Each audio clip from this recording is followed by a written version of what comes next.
Hello, my name is Michael O'Keefe, aka The Movie List. If you enjoy this interview and want to hear more top-notch film industry conversations, please press the thumbs up, subscribe to this channel, and hit the bell to stay in the know. So Jim Wynorski, how did you come up with the great scripts Forbidden Worlds? That was like the first one you sold, right? How did you get that one done? All right. Well, I was out here in Los Angeles. I had just gotten here, New York, where I originally started my career shooting commercials in New York. But I didn't want to do that, so I wanted to make movies. Yeah. And I came out here, and I bummed around for a year and a half. But when I say bummed around, I mean I took any job I could in the movie business. Yeah. Because there's no ads for writers or directors in the LA Times Sunday supplements. And I gave it all up. I came out here. I got a job working for Fox as a location manager. And they sent me to Atlanta and then Savannah, Georgia, to search for locations for a TV pilot called Breaking Away, based on the movie. Coincidentally, with my arrival there, someone started making obscene phone calls to the girls in the sororities. And even though I wasn't guilty, Fox thought I was guilty, and they need a scapegoat, so I was fired. Damn. And the producer, bless his soul, knew I wasn't guilty and sent me back to Los Angeles first class. In first class, I was commiserating with myself, saying, shit, my career's over already. Never got started. But in first class, I met someone who knew Roger Corman. And he said, I'll set up a meeting with you. And I said, gee, that would be great.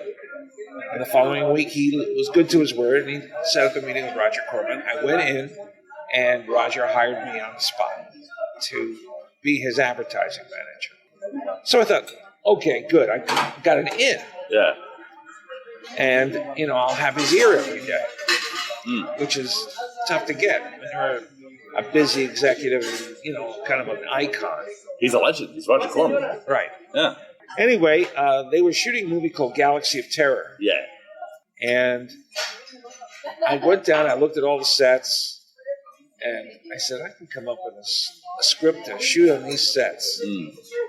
And I said, Roger, I have a script that where you could shoot it all on the sets down at the studio. He says, let me read it. He took it in the bathroom where it was private and no phone calls. Okay. He came out in about 15, 20 minutes. He said, we're going to make this. Yeah. Wow. And I was ecstatic.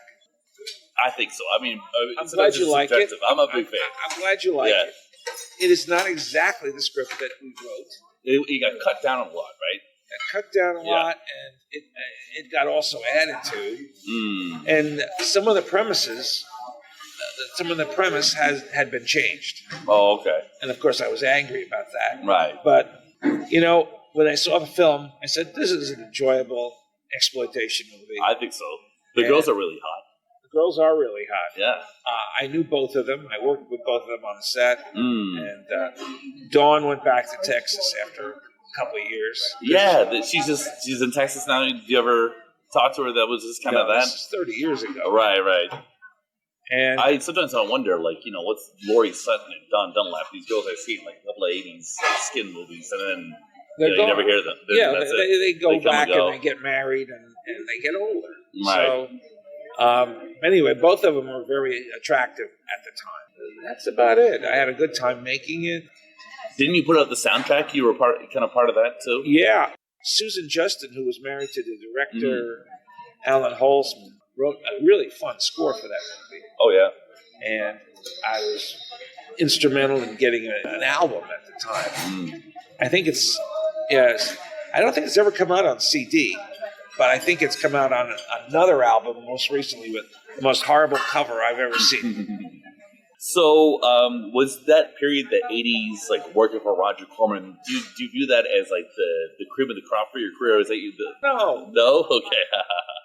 It's like saying it's over at 90, in 1990. I just like the 60s, 70s, and 80s was such a great time for exploitation movie.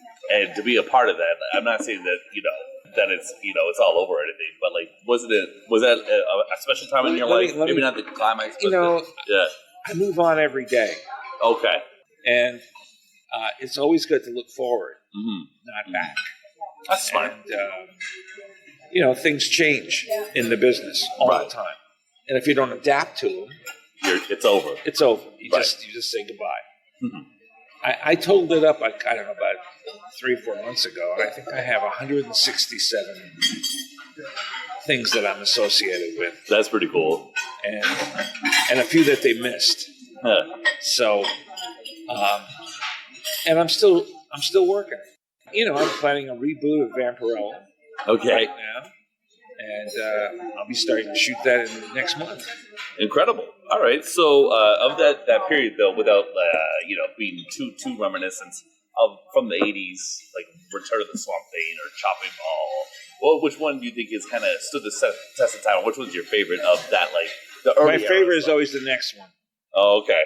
All right. You're really looking ahead, huh? My favorite is always the next one because I'm working on it and I'm having a good time working on it. Okay. And I did not have a good time making the original Vampirella. Showtime gave me an actress who was a nice person, but not Vampirella by any stretch. Okay. She was Talisa Soto, very nice actress, very nice personality, but she just didn't have the body or the temperament for it. Right. And I was saddled with that. And I said, this is not going to work out. I did the best I could, but I always said to myself, if I get another chance, I'm going to try to do this right. And now I've got a good Vampirella. Oh, wow. And I'm looking forward to shooting a promotional trailer for it next month.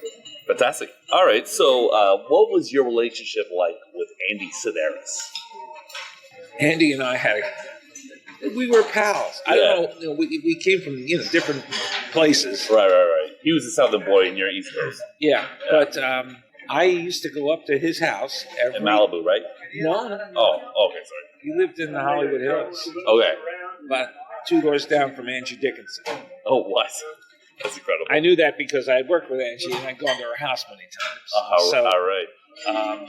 And anyway, we lived up in the Hollywood Hills, and every Thursday I would go up there because his wife was playing bridge, and we would have a meal, some dessert, whatever. Guests would drop by. Anybody, Jay Bernstein dropped by one night. Hot models. Oh, I'm sure. And have you worked for Andy? And I both worked with the same models. Okay. That's how I got to meet him originally, because Julie Strain introduced me. Julie Strain, that's right. Julie Strain. Did you ever work with Donna Spear? I worked with Julie K. Smith. Yeah, that's right. On the Bear Wench stuff, right? Yeah, I worked with Julie on a bunch of things. And, it's so shame that she's going through all this problem right now with dementia? Yes, and Alzheimer's. That's very sad. She was a lot of fun. She's only in her 50s. That sucks. It does suck. That's not right. Tales from the Crapper is fun, too. I have a copy of it. I never watched it. Yeah, it's okay. All right, so you've done a lot of spoof movies. Like, spoof. Like, we're talking about the Bear Wench projects. Oh, right. Are movies spoofing other movies? You've done a fair amount of that, right? I wouldn't say that. You don't like that term? Well, Bear Wenches are certainly spoof movies. Right. I've done 5 of them. Okay. The only other spoof movie that I really can remember is Transylvania Twist, back in the late 80s. Oh, okay. Well, what are your feelings about that as a general trend, the spoof movie? They're okay. Mm-hmm. Okay. And, they have to be funny. That's a big drawback if they're not. Right. You're like we said, you're from New York, and you came out here, you hucked it out.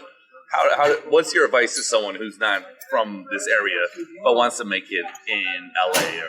Don't come. Don't come. Don't come. Why not? competition. Oh, okay. Fair enough. If you could work in a genre you haven't done before, what would it be? I've done everything. You've done everything. Family drama, I've done. It's true. The Doggone Christmas and Doggone Hollywood. Yep.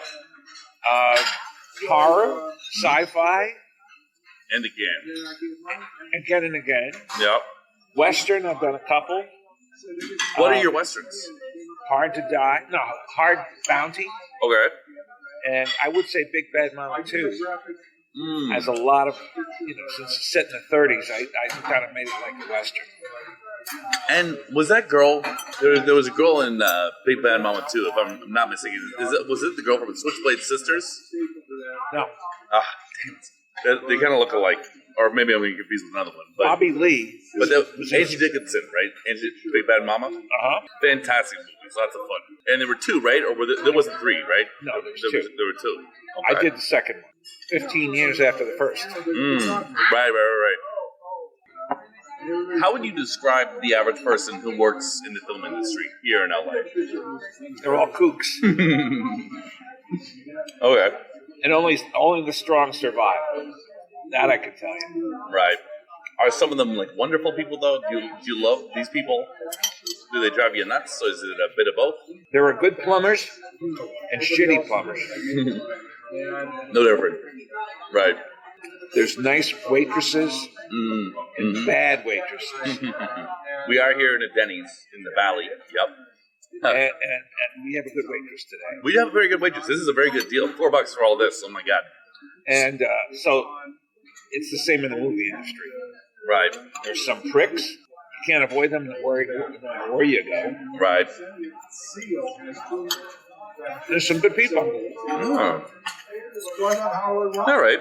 So, what do you think needs to happen to have, like I was saying, that kind of another golden era of exploitation, like the 60s to the 80s? What do we got to do to charge up the industry to, you're doing your thing? I don't think it.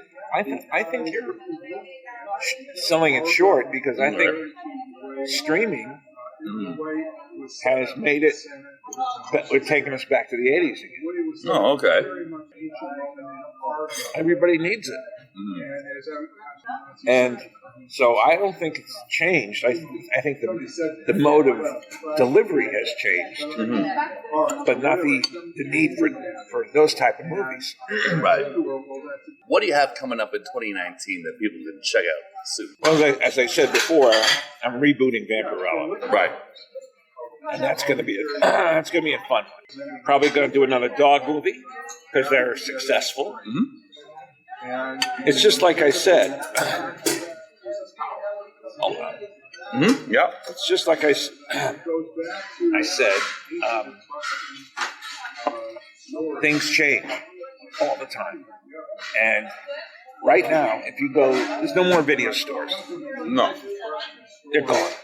The only place selling DVDs and Blu-rays now are large department stores. Right. Like Amoeba was there yesterday. Well, Amoeba's a kind of a. There's like 3 of them. Yeah. Yeah. Nobody's got an Amoeba. Right. There's still a few places that do. You can do that. So, if you go into those places today, you will see a wall of studio action movies, right, and a wall of kids movies from every place. So that's why I went the kid route, because they're still selling big time as babysitters. Right. And Cynthia Rothrock, was she in both of them? Or was she just she's in one of the 3. She's fantastic. I hung out with her in Montreal. Great lady. All right, you heard it, everyone. Jim Wynorski telling you about his career in the 80s and beyond. Don't get resigned if you're a gorehound. The stuff's still out there. The gorehound stuff is being kicked off all the streaming markets. You can still find it. Right. Amazon won't put it on. And, I've never really made a gore movie. I think chopping will have an exploding head or something. Right. But You don't like excessive violence? I don't mind it if it's done well. Right. I'll watch The Wild Bunch with you anytime. Oh, yeah. All right, thank you very much, Jim Wynorski. You're welcome.